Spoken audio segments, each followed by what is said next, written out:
umukiza mwiza ni Yesu Kristo, ni uruta inshuti zose zo mu isi.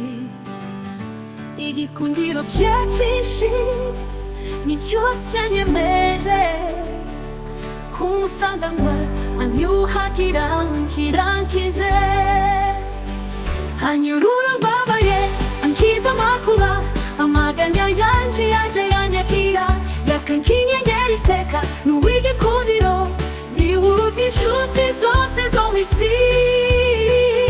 Anyurura mbabaye, ankiza amakuba, amaganya yanje yaje yanyakira, yakankinyenyera iteka, n'uw'igikundiro, ni uruta inshuti zose zo mu isi.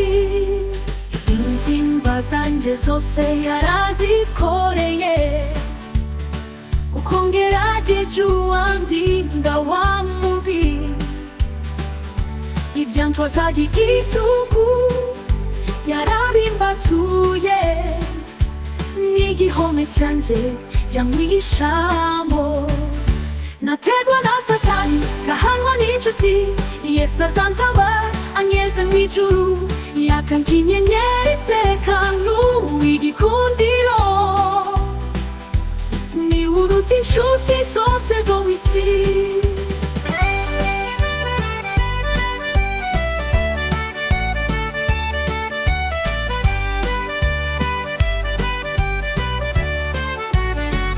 Ntazansiga gipfuye, ntazampemukira, murambeshejweho no kwizera gusa, ubwo ngotesheje ingabo ntacyo nkitinya pe, ajya ntungisha n'uyu mu ijuru, byankumbura n'umunsi nzagera mu ijuru, nzanezerwa nimureba mu maso, yakankinyenyera iteka, n'uw'igikundiro,